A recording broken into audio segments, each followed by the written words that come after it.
तो बद्री विशाल से और बाबा केदारनाथ से एक ही प्रार्थना करूंगी कि आने वाले समय में हमारे प्रधानमंत्री योगी जी बने। योगी जी, कौन सा भी दरबार है, सब दरबार की इज्जत करनी चाहिए, एक दूसरे दरबार की टिप्पणी नहीं करनी चाहिए। सब अपनी जगह सही है, सब पे जब माँ की कृपा हुई होगी जब भी तो बैठे हुए है ना। बोलते कि आदेश के बिना कोई पत्ता, और लोग क्यों नहीं कर रहे हैं, वही लोग क्यों कर रहे हैं, तो बोलते हैं ना आदेश के बिना पत्ता नहीं हिलता है ना। तो जब उनको आदेश हुआ, जब भी वो लोगों का भला कर रहे हैं, सभी भक्तजनों को मैं बोलती हूँ आए माता रानी के दर्शन करें। एक संडे को नंबर नहीं आ रहा तो अगले संडे को आएगा, तीसरे संडे को आएगा। लेकिन ये मत सोचना कि हमारे से एक लड़का रहता है अमेरिका में, उसने मुझे कमेंट में लिखा था कि माता जी कि जो तुम्हें सोना चांदी चढ़ाए उन्हीं के तुम देखोगे चावल, उन्हीं की रक्षा करो, उन्हीं को आशीर्वाद देंगे। तो मैं उस लड़के को ये बताना चाह रही हूँ कि बेटा देखो यहाँ पे आना पड़ता है। लोगों ने क्या कर रखा, ऑनलाइन कोई तो रिश्तेदारों का चावल लेके यहाँ जब आएगा, जब तक माता रानी के चरणों में तुम आए नहीं, हवा में कुछ नहीं होता है। ये मैंने देख लिया, सब दिखावा है, सब बहकावा है, हवा में कुछ नहीं होता, लिख के भी कुछ नहीं होता है। हाँ, पर्ची माँ के चरणों में रख दो जैसे गोलू देवता को लगती है, उसका तो मैं जानती हूँ, पर किसी की मनगढ़ंत कहानी इसमें बिल्कुल नहीं आना चाहिए। तो मैंने उस लड़के के लिए बोलना चाह रही हूँ कि रिकॉर्डिंग में भेजा उसने कि जो तुम्हें सोना चढ़ाएंगे उन्हीं के होंगे। तो ये सोना वो चढ़ाते जिनकी मनकामना पूरी हो। हमने आज तक किसी भक्त से 1 रुपये नहीं मांगा होगा यहाँ पे, समझ गए, 1 रुपये नहीं मांगा। तो वो जिनकी मनकामना पूर्ण हो गया, अपनी इच्छा से चढ़ा रहे, कोई कुछ दे रहा, कोई कुछ दे रहा, कोई डिमांड नहीं, कोई मांगना नहीं है। कभी भी किसी से पूछ लेना बेटा, उससे बोलना गलत फहमी मत रहना, अपने दिमाग से हटा देना। कोई नहीं मांग रहा मुझे सोना चांदी की, मैंने क्या करना है, बहुत दे रखा माँ ने, जगत जननी ने मुझे। नमस्कार, मैं जो दीपक कैंतुरा, और आज एक बार हम फिर आए हैं चंद माँ सिद्धि बसु गुरु का दिव्य और भव्य दरबार माँ रानी पोखरी नागाघेर। और आज सबसे बड़ी खुशी की बात है कि आज माता जी को स्थापना दिवस है और माँ सिद्धि बसु गुरु माता के परिचय का महत्व आज निचन। माता जी को हजारों लोग होते हैं अपनों जस मिली। माता जी कुंभ से लेकर और गोलदेव देवता से लेकर तमाम दर्शन करी माता जी आयन, और हम भी बहुत दिनों बाद माता जी का एक दिव्य और भव्य दरबार माँ आयन किले की हम माता जी का भक्त छन, और तमाम जो लोग छन जो एक बार माता जी इधर जुड़ दो तो जरूर बार बार माता जी का ये दिव्य और भव्य दरबार माँ दो। क्या खास रहे ये भी कुंभ से लेकर तमाम चीज माता जी से पूछता। माता जी रहबार पहाड़ में आपको स्वागत है, बहुत बहुत धन्यवाद। सबसे पहले रहबार पहाड़ चैनल के लिए बहुत बहुत धन्यवाद और स्वागत करती हूँ, दिल से आभार करती हूँ। मैं बसु सिद्ध गुरु माता ज्वालबा देवी दरबार रानी पोखरी नागाघेर बद्रीनाथ धाम वाले, ठीक है। लोग पूछते हैं ना कि वाले क्यों बोलते, वाले मतलब रहे थे और धाम का मतलब अभी है, तो वाले मतलब कि अब नहीं है, जाते रहते हैं, ऐसा नहीं है। तो ये मुझे पूरा बताना पड़ता है, लोग पूछते भी है ना क्यों टिप्पणी करते हैं, मैसेज करते, कमेंट करते, तो इसलिए बताना पड़ता है। और सर्वप्रथम आज विशेष महा उत्सव इस चीज़ का भी है यहाँ पे कि आज माता रानी का स्थापना दिवस है। खैर, माता रानी का स्थापना दिवस हम कौन होते करने वाले, वो स्वयं की जगत की जननी है, वो अपना दिवस खुद स्थापना कर सकते, खुद मना सकते। लेकिन एक जगत जननी माँ का भाव होता है, हमारा हम मनुष्य जीवन का भाव होता है कि हम थोड़ा सा माता रानी के लिए कुछ करें, क्योंकि करने वाली तो वो है कि हम कुछ करें, मतलब हम तो खाली उपासक है, सेवक है माता रानी के, क्या है कर सकते, करने वाली तो वो है। तो आज यहाँ पे जो रानी पोखरी में ये दिव्य और भव्य जो दरबार लगता है, तो आज यहाँ पे स्थापना दिवस है। यहाँ पे मुझे 2 साल, आज की तिथि में 16 फरवरी को 2 साल पूरे हो जाएंगे और तीसरा साल प्रारंभ होगा यहाँ से। तो इस बार थोड़ा सा मैं जा रखी थी कहीं, अभी बताऊंगी तुम्हारे चैनल के माध्यम से कहाँ जा रखी थी क्या, तो थोड़ा मेरा थोड़ा अस्त व्यस्त हो गया मामला यहाँ पे, तो मैं कर नहीं पाई, क्योंकि यहाँ पे हर बार दिव्य और भव्य स्थापना दिवस 2 में मना चुकी हूँ यहाँ पे। तो जो जोत वाला है एक ये तो क्या बोलते हैं, तो थोड़ा इसके लिए मेरा दिक्कतें आ रही थी कि नहीं कर पाई, क्योंकि समय नहीं था। समय बड़ा बलवान है कि इधर उधर गई, उसमें मैं बताऊंगी आपको। तो आज थोड़ा ये भी कि भक्तजनों का पूरे चावल नहीं देख जाएंगे, क्योंकि आज सब अस्त व्यस्त है, लोग दर्शन के लिए ज़्यादा लोग आ रखे हैं। तो बस यही बता रही हूँ मैं। माता जी आप कुंभ में जाए था, तो कुंभ में क्या लगे आप दिव्य और भव्य कुंभ चे क्या लगे आप कुंभ? देखिए, कुंभ के बारे में तो क्या ही बताऊं, अपारी लीला है, जितना बताऊं कम है। जैसे महान दिव्य संत पुरुषों का जो आशीर्वाद मिला है उसे तो क्या ही बताऊं। सर्वप्रथम पहले तो मैंने जो अर्ध कुंभ हरिद्वार में आया था वो करा था, ये दूसरा कुंभ था मेरा। ऐसे झूठ भी क्या बोला कि कितने कर दिए। ये महाकुंभ जो मेरा पहली बार स्नान था मेरा प्रयागराज में, तो मैं 4-5 तारीख को निकल गई थी रानी पोखरी देहरादून से प्रयागराज के लिए। और पहली बार मैं फ्लाइट में भी बैठी हूँ, डर डर के जा रही थी कैसे जाऊंगी। पीछे वो दीदी बैठी है, मैंने पूछा कुछ नहीं होता, कान में रुई लगा देना। मुझे हंसी भी आ रही क्योंकि सचमुच में मैं अभी तक ट्रेन में भी नहीं बैठी हूँ। मैं बहुत साधारण सिंपल परिवार से भी हूँ और मेरा नेचर भी ऐसी है। थोड़ा सा ना ये माँ के लिए श्रृंगार करना पड़ता है, क्योंकि मेरे पहले की फोटो आप लोग देखोगे तो मैं कुछ नहीं करती थी। लगाऊंगी प्रोफाइल बाद में मैं कैसी रहती थी। मैं खुद पढ़ी लिखी हूँ, मैं जॉब भी करती थी, ऐसा नहीं, फैमिली से भी सब पढ़े लिखे हमारे। तो ये माँ के लिए सजना पड़ता है, तो बहुत सिंपल सा। अभी ये चैनल भी मैंने 1 साल पहले बनाया। मैं इन चीज़ों को भी ढोंग मानती थी पहले। खुद देखना मेरा यूट्यूब चैनल पे जाना कि 1 साल पहले बनाया। ना ही मैंने ज़िंदगी कभी फेसबुक चलाई है, कहीं रिकॉर्ड देखना पीछे पड़ा रहता है लोगों का। ना ही कभी फेसबुक चलाई, ना यूट्यूब चलाया, ना इंस्टाग्राम भी मैंने यूट्यूब के बाद चलाया, जब बहुत लोगों को मेरी ज़रूरत थी कि मतलब मेरे चैनल के माध्यम से बहुत लोग आए और जुड़े भी। पुराने लोग तो बहुत जुड़े थे। पुराने ऐसा था कि जैसे इनको फ़ायदा हो गया, वो जुड़ गए, उन्हें चेन बन गई, चेन बनती जा रही थी, लोग आ रहे थे। लेकिन और लोग भी थे जिन तक मेरा यहाँ से मैसेज ना पहुँचता। तो ये सोशल मीडिया एक अच्छा भी है और ख़राब भी है। ये उठाता भी है, डुबाता भी है, पर परेशान लोग आ रहे हैं इसके माध्यम से। भाई क्या है बोलें, तो ये मैंने अभी बनाया क्योंकि मैं पहले इन सब चीज़ों को ड्रामा मानती थी। ये भी अपने गुरु की इजाज़त से मैंने ये चैनल बनवाया भक्तों ने, कि पहले गुरुजी साहब मना करते थे। एक तो तुम आप बुरा मत माना कि सोशल मीडिया से दूर रहना, सब जानते हैं मौनी बाबा किस तरीके के थे। शासन प्रशासन को उंगली कर देते थे। 4 धाम जब बंद हो गया था, उन्होंने 16 दिन तक निर्जल रहे जोशीमठ में, कि हमारे जो स्थानीय लोग हैं हमारे परेशान हो रहे हैं, ये कहाँ जाएंगे, चलो बाहर के लोग ना आए, कैसे आएंगे जाएंगे, है ना, परदेश में रह रहे थे, घर आ रहे थे। तो उन्होंने 16 दिन तक पूरी जनता के लिए निर्जल व्रत रखा था और शासन प्रशासन को उंगली उठाई थी कि भाई कौन जिम्मेदार होगा। लेकिन माना भाई सबने, और 4 धाम भी खुल गया था। मैं उसी गुरु की शिष्य हूँ जो नागा गुरु हैं। और अभी एक गुरु भी हमारे जीवित हैं 115 साल के, जो तुम वीडियो में देखते भी होंगे, कोई दिखावा नहीं है। और ये चीज़ें सारी छुपी हुई इसलिए थी कि मैं मतलब कुंभ में ये चीज़ ज़्यादा ओपन ही हो गई कि हाँ ये किस समाज से जुड़ी हुई है, कि ज़्यादा उसमें तब लोगों ने, क्योंकि पहले मेरी चैनल वगैरह नहीं था जो हरिद्वार वाला था, तो कुछ नहीं दिखा पाई थी। वहाँ से मैंने पूरा दिखाया है ना। तो यही मैं बता रही हूँ कि मैं सभी भक्तजनों से मेरा विनम्र निवेदन है कि आइए, माता रानी का आशीर्वाद ले। लेकिन माता रानी तो जगत की जननी, हमारा देवभूमि उत्तराखंड है। लेकिन एक नागा पुरुष, सिद्ध पुरुष जो है सब जानते हैं। हमारे बाबा जी 60 साल तक नारायण पर्वत पे पूरा पट बंद करके, एक पत्थर अभी तक भी देख लेना, बंद करके रहते थे। हमारे जो बद्री विशाल भगवान है, केदार बाबा, वो भी 6 महीने के लिए रहते हैं। रहते कि नहीं रहते? रहते हैं ना। लेकिन वो कौन से सिद्ध पुरुष हैं कि जो 12 मास रहते हैं? अभी एक बाबा जी और है, वो मुझे मना करते हैं, केदारनाथ में है। मैंने, क्योंकि जब इजाज़त नहीं है, जब होगी जब बताएंगे। जिनकी इजाज़त नहीं बताया, ऐसे सिद्ध पुरुष अभी भी हैं वहाँ। तो हम ऐसे शिष्य, ऐसे गुरु की शिष्य हैं कि क्या है बताएं, कि ये जरूरी नहीं है कि चावल देखे न देखे, आए आशीर्वाद लें और पुण्य के भागी बने। और प्रयागराज में सबसे बढ़िया चीज़ ये थी कि जब हम वहाँ गए थे, वहाँ पे हमारे बाबा जी का अखाड़ा लग रखा था। तो जो हमारा 14 वाला शाही स्नान हुआ, बहुत अच्छा हुआ, शांतिपूर्वक हुआ, शांतिपूर्वक, कोई कुछ नहीं था। ये कुछ ही लोग छल छिद्र जो आते, बोलते नहीं कि एक मछली तालाब को गंदा करती है। कुछ छिद्र लोग आए, ओपन बोल रही मैं, 2-4 छिद्र लोग, कि जो अपने रील्सों के चक्कर, उसके चक्कर में वायरल हो रहे, वो हो रहे।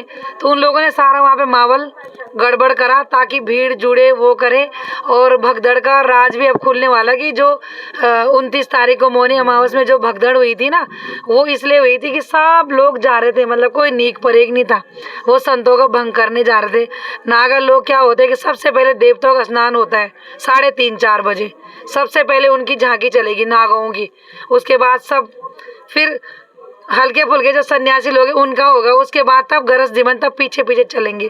तो आप वीडियो में देखा ही होगा कि नागों का स्नान क्या है क्या नहीं है। तो उसमें ये अच्छे से नहा रहे, जा रहे, आ रहे, गंद फैला रहे लोग, जा के भीड़ कर रहे। अब तुम्हारा बच्चा 1.5 साल का है, तुम वहाँ कुंभ में जा रहे हो, क्या मतलब है भाई तुम्हारा वहाँ जाने का? तुम्हारे अभी शादी हुई जोड़ों की, तुम कुंभ में जा रहे हो, क्या मतलब तुम्हारा वहाँ जाने का? है ना। पिछली बार भी मैंने बोला था कौन सा चैनल था वो, पहाड़ी सफरनामा, उसमें मैंने बोला था शादी ब्याह हो रही केदारनाथ जा रहे, शादी ब्याह हो रही बद्रीनाथ जा रहे, क्यों जा रहे, क्या कारण है।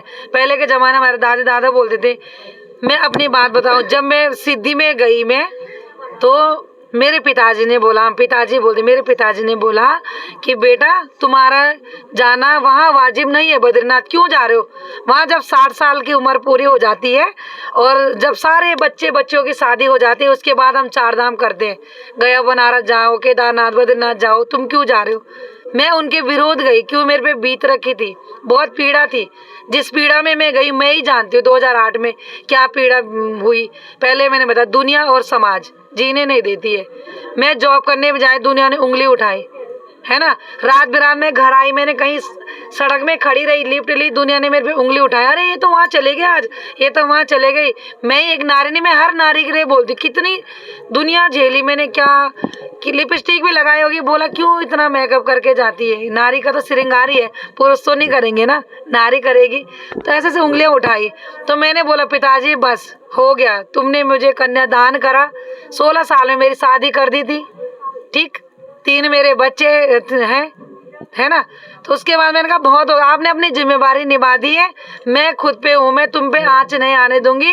और एक दिन मैं बद्रीनाथ धाम से मैंने कसम ली थी, वहाँ पे उस दिन मेरे कुबेर जी की डोली भी आई थी और नारायण पर्वत में मैंने कसम लिए थे कि मैंने कहा हे पर्वत नारायण और बद्री विशाल, मैंने कहा मेरे पिताजी ने बोला मेरे पिताजी की नाक न कटे और एक दिन मेरे पिताजी का नाम इतना रोशन होगा।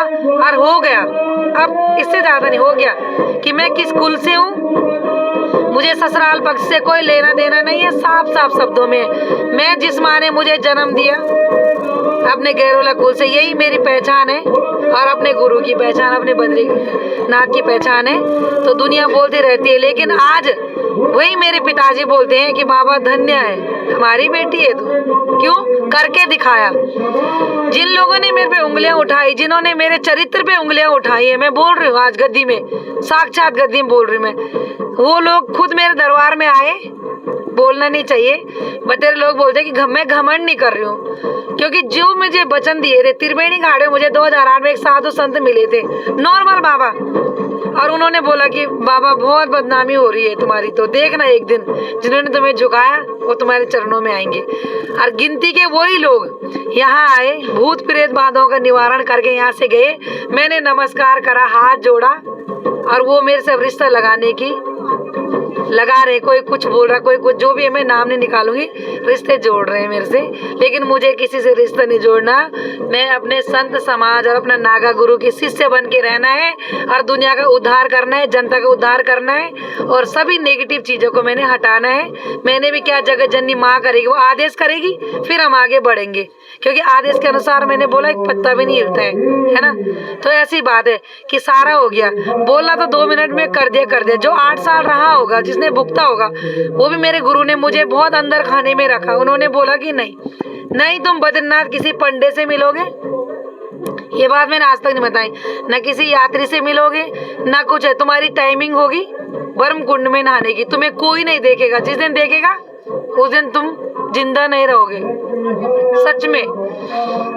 और ऐसे पानी में डुबाया कि इतना गर्म, जैसे झंगोरे का पानी उबलता हुआ सिर में, लोग यहाँ तक नहाते, मेरे मुंड डुबा के।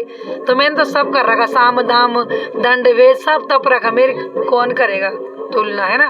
तो और गुफा के अंदर रहते, खड्डे पड़ गए थे बैठे बैठे, ये जगह ऐसी गल गई थी ना, पैर ऐसे हो गए थे, तो 8 साल कम नहीं होती। फिर उसके बाद उन्होंने बोला कि अभी आपकी परीक्षा पूरी नहीं है, शमशान में 3 महीने जिस भक्त ने रह ले वही मेरी शिष्य बनेगी। अब मेरे जो गुरुजी मोनी बाबा थे, उनके जो गुरु थे, उन्होंने बोला था जो 12 साल बद्रीनाथ में मौन रहेगा नारायण पर्वत में, वही मेरा शिष्य बनेगा। प्रमाण है, बता भी दूंगी, क्योंकि मैं पहले इन चीज से पीछे थी ना, मैं सब बोलूंगी इसमें। अब जब तुम लोगों ने मुझे बोल ही दिया, बोलो बोलो, तो बोल रही मैं है। 3 महीने शमशान में रही, शमशान में पूर्ण होने के बाद तब हरिद्वार में वहाँ मुंडन हुआ मेरा। फिर हरिद्वार के बाद मैंने 4 धाम करा, फिर हिमाचल में जाके अखंड जोत लेके आई थी मैं, ऋषिकेश में, ऋषिकेश प्रगति विहार में, ठीक है। फिर वहाँ से मैं, जब ये भवन बन रहा था, यहाँ आई मैं, ये आज की तिथि में 2 साल पूरे हो गए, तीसरा साल लग रहा। तो मैं यहाँ पे आई। तो आज इसी का ये स्थापना दिवस है और बाकी तो आगे बताते रहेंगे जो भी है। माता जी एक सवाल जी कि लोग कुंभ पर बहुत सवाल उठाना कि योगी आदित्यनाथ जी की व्यवस्था सही नीचे, आप स्वयं कुंभ में गए तो क्या लगे आपने व्यवस्था करनी? देखिए व्यवस्था तो मुझे बहुत अच्छी लगी, लेकिन कुछ लोग होते हैं बोल रहे कि पुलिस प्रशासन वहाँ पे बेकार है, लेकिन नहीं, वो बेचारे भी क्या करेंगे, वो अपनी पूरी ड्यूटी निभा रहे थे। क्योंकि हमने अपने आंखों से देखा है कि हमें बोला कि यहाँ से यहाँ जाना, यहाँ से यहाँ जाना। अगर पुलिस वहाँ रहती भी नहीं तो पता नहीं क्या ही हो जाता वहाँ पे। सारी व्यवस्था अच्छी थी, ये लोगों ने बना रखी, सारी अफवाह उड़ा रखी। हाँ, जो वहाँ के स्थानीय लोग थे उनके लिए मैं जरूर बोलूँगी, ऑटो विक्रम वाले जो थे और वहाँ पे जो रुकने की व्यवस्था जो थी वो डिसबैलेंस थी बिल्कुल। यहाँ पे योगी जी भी इल्जाम ना लगाएं। योगी जी हमारे वैसे तो रहने वाले हमारे उत्तराखंड के, पर अब उनके यूपी वालों के हो गए। वो बहुत अच्छी व्यवस्था थी वहाँ, मुझे वहाँ भी पूछा लोगों ने, बहुत ही अच्छी व्यवस्था थी। घाटों पे भी इतनी बढ़िया व्यवस्था कर रखी थी, संतों के लिए व्यवस्था कर रखी थी, पंडाल लगे हुए थे अच्छे अच्छे, पानी की व्यवस्था थी, टॉयलेट की, सब चीज़ की व्यवस्था। क्योंकि मैं रह के आई हूँ, खाने की व्यवस्था, सारी सब्जियों की मंडियाँ लगी हुई थी, कोई चीज़ ऐसे फूलों की जगह फूल, सब चीज़ योगी जी की कोई गलत व्यवस्था नहीं थी, बहुत अच्छी व्यवस्था करी हुई थी। और मैं तो बद्री विशाल से और बाबा केदारनाथ से एक ही प्रार्थना करूँगी कि आने वाले समय में हमारे प्रधानमंत्री योगी जी बने, योगी जी बने। मुझे संतों से बहुत प्रेम है और वो मुझे बहुत अच्छे भी लगते हैं। अभी वो एक बार अपने गांव आए थे, मेरे को समय नहीं मिला, वरना मैं मिलने जाती मैं। तो मुझे बहुत ही आज से नहीं, जब से वो बने जब से अच्छे लगते। एक तो वो संत भी हैं, फिर वो उनसे गुरु गोरखनाथ जो मठ है उस मठ में रहते हैं ना। मेरे एक दादाजी ने वहाँ मोक्षा विद्या ली थी, उन्होंने वहीं समाधि ली। तो मैं इसलिए उनको मानती हूँ कि बोलते हैं ना कि पड़ोस के गांव वाले होते हैं ना, कोई मैथ का आता कि इस पे खुशबू आ रही मेरे मैथ की, तो वैसे उन पे मेरे दादाजी की खुशबू आ रही है। तो मैं चाहती हूँ, अभी मैं गई नहीं, जब मैं वहाँ प्रयागराज गई थी सोचा था मैंने गुरु गोरखनाथ जाऊँगी और योगी जी से ज़रूर मिलूंगी मैं, लेकिन अभी नहीं हो पाया। लेकिन एक बार ज़रूर मैं जाऊँगी। अगर योगी जी मुझे कहीं देख रहे होंगे, सुन रहे होंगे तो बहुत बहुत धन्यवाद। कुंभ की व्यवस्था के लिए कोई अर्ध व्यवस्था नहीं है, बहुत अच्छी व्यवस्था है, टॉप कि ऐसे कोई नहीं कर सकता है। हमारे उत्तराखंड में कोई व्यवस्था नहीं है ऐसी, जैसे हरिद्वार में इतनी अच्छी व्यवस्था नहीं थी। कुंभ में, मैं कुंभ में भी गई थी, अर्ध कुंभ में गई थी, इतनी कोई व्यवस्था नहीं थी। कोरोना काल भी था, लेकिन वहाँ पे बहुत अच्छी व्यवस्था है, उन पे कोई इल्ज़ाम ना लगाए। और आने वाले टाइम पे वो हमारे प्रधानमंत्री बने, मेरी बहुत बहुत शुभकामना भी है। और माँ ज्वाला बद्री साल बाबा केदारनाथ की कृपा बनी रहे, क्या पता मेरी वाणी सत्य हो जाए ये नागों की। बोलो बद्री विशाल धाम की जय। बहुत सुंदर माता जी। योगी आदित्यनाथ जी छन जो यूपी का मुख्यमंत्री और उत्तराखंड का लाल छन, उते पूरा देश ही प्रधानमंत्री देखना चाहूँ। माँ सिद्धि बसु गुरु मातन कुंभ की व्यवस्था लेके भी तमाम चीज बताने की बहुत बढ़िया व्यवस्था है कि लेकिन हमारा आस्था और सनातन धर्म से जुड़ी हुई। तो लेकिन कुछ लोग अफवाह फैलाउन, लेकिन योगी आदित्यनाथ जी की बढ़िया व्यवस्था है, पूरा देश तो एक बार प्रधानमंत्री देखना चाहूँ। माता जी लास्ट सवाल आपसे कि अपने भक्तों क्या संदेश देना चाहूँ? सभी भक्तजनों को बोलती हूँ कि कोई भी साधु समाज संत हैं तो अगर तुम सेवा नहीं कर सकते तो अपमान भी नहीं करना है। जिस रूप में तुम्हारे दरवाजे कोई आ रहा, न जाने तुम्हारा पुरखों का कोई आ रहा होगा किस बेस में, तो जिसके पास कुछ नहीं है तो अपना 2 चावल के दाने दे दो, चाहे तुम कुछ भी उनके कमंडल में। और साधु संतों की इज्जत करो, सेवा करो। और माता रानी कौन सा भी दरबार है, सब दरबार की इज्जत करनी चाहिए, एक दूसरे दरबार की टिप्पणी नहीं करनी चाहिए। सब अपनी जगह सही है, सब पे जब माँ की कृपा हुई होगी जब भी तो बैठे हुए है ना। बोलते कि आदेश के बिना कोई पत्ता, और लोग क्यों नहीं कर रहे हैं, वही लोग क्यों कर रहे हैं। तो बोलते हैं ना आदेश के बिना पत्ता नहीं हिलता है ना। तो जब उनको आदेश हुआ, जब भी वो लोगों का भला कर रहे हैं। सभी भक्तजनों को मैं बोलती हूँ आए माता रानी के दर्शन करें।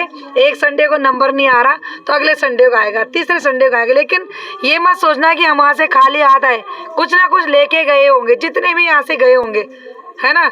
कोई जाके निर्गुण करे वो अलग बात है, लेकिन अभी तक आज तक कोई खाली हाथ गया नहीं। 100 में से कोई होंगे के दुखे, ऐसे तो होता रहते हैं। हमारे प्रधानमंत्री मोदी जी को नहीं छोड़ रहे हम तो क्या है, कुछ भी नहीं है ना। तो यही कहना चाह रहे कि समस्त भक्तजनों को आए, माता रानी के आशीर्वाद लें। और एक बार मैंने पहले बोला था कि ये दरबार अलौकिक है, मतलब एकदम हट के अलग सा, और संतों का आशीर्वाद यहाँ जरूर मिलेगा। और आपने देखा होगा कि अभी मैं बुबू धाम जा रखी थी रानी के, वहाँ पे एक महाराज जी थे, वो भी ब्रह्मलीन हो गए। तो वहाँ दूसरे रोशन भारती महाराज जी बैठ रखे, इतना बड़ा खाले में मैंने जो अपने वीडियो में बताया होगा, पूरे खाले में मंदिर, ऐसा लगता है कि हम स्वर्ग ही आ गए। इतना प्यारी जगह पे तो उन संतों ने अपने हाथों से खोद के बना रखा कि सब बोल रहे कोई इतनी कमरे, कोई इतने कमरे, इतने कमरे, ऐसे ऐसे बना के इतना प्यारा बना रखा। वहाँ पे बाबा जी की समाधि बनी हुई जो आपने वीडियो में देखी होगी।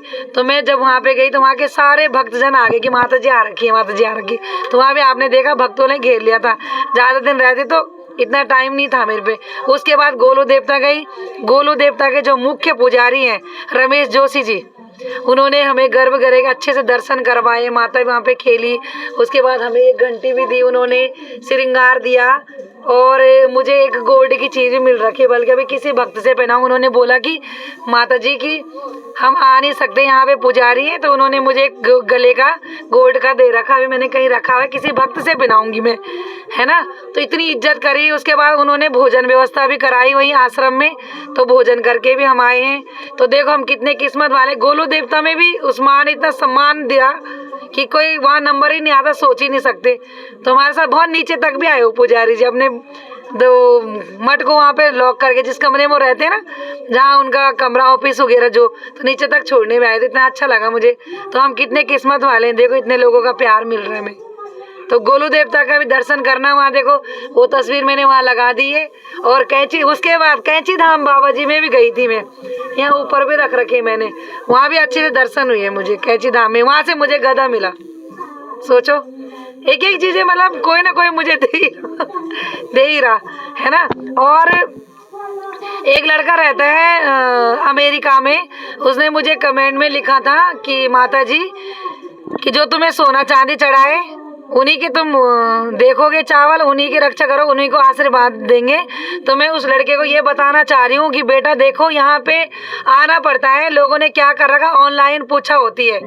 यहाँ पे कोई ऑनलाइन पूछा नहीं होती है। लोग बोलते कि ऑनलाइन पूछ लो, फोटो भेजो, नहीं होते। एक बार मैंने बोला तुम्हारे परिवार का कोई तो रिश्तेदार होगा चावल लेके यहाँ जब आएगा, जब तक माता रानी के चरणों में तुम आए नहीं, हवा में कुछ नहीं होता है।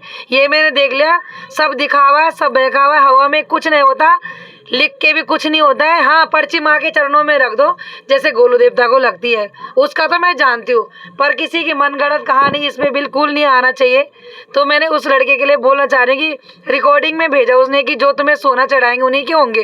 तो ये सोना वो चढ़ाते जिनकी मनकामना पूरी हो रही है, जिनके 14-14 साल में 2-2 लड़के हो रहे, बच्चे हो रहे, लड़कियां हो रही हैं, एक के बदले जुड़ा हो रहे, वो दे रहे, वो हम मांग नहीं रहे। हमने आज तक किसी भक्त से 1 रुपये नहीं मांगा होगा यहाँ पे, समझ गए, 1 रुपये नहीं मांगा। तो वो जिनकी मनकामना पूर्ण हो गई, अपनी इच्छा से चढ़ा रहे, कोई कुछ दे रहे, कोई कुछ दे रहे, कोई डिमांड नहीं, कोई मांगना नहीं है। कभी भी किसी से पूछ लेना बेटा, उससे बोलना गलतफहमी मत रहना, अपने दिमाग से हटा देना। कोई नहीं मांग रहा मुझे सोना चांदी की, मैंने क्या करना है, बहुत दे रखा माँ ने, जगत जननी ने मुझे। बहुत सुंदर बात माता जी ने बताई, बोला मैंने, और सही बात। जो विश्वास सबसे पहली विश्वास रखना पड़ दो कि कई तरह से 100 बार पर हम भी कम से कम 2-3 साल से माता जी का दरबार में जुड़े चन, और सब काम सफल होना चन, सब माता जी की कृपा से। कि लेकिन जख जस मिल दो आदमी तक जान दो, आप परीक्षा लेना नहीं आके यार होंदू च नहीं होंदू, लेकिन आप विश्वास रख दें तो माना बोलते गंगा नहीं माना तो पानी वाली बात है। और ये बात जरूरी है कि विश्वास रख ले, इज्जत का लोग जनते तो विश्वास रखे तभी तो काम हो लो, कोई इन फालतू नहीं। आज के टाइम सबसे पहले समय की कीमत है, कई और जाना रिश्तेदारी में जाना तक समय नहीं, तो लोग माता का दरबार में फालतू कख नहीं सकते। लेकिन कुछ लोग बोलते लेकिन जरूर आप भी आए, हम तो दूर दूर बेटे फोन होंदन कि यार माता जी का दरबार लग दो, और लोग आए जन लोगों का काम सफल हुए। ये कोई इन प्रायोजित नीचे, कोई सीरियल नीचे, कोई फिल्मी नीचे कि हम ये प्रायोजित इंटरव्यू हल करना, लेकिन माता जी की कृपा हमेशा बने रहे और सब भक्तजनों पर बने रहो। रानी पोखरी बेटी दीपक केंद्र, नमस्कार।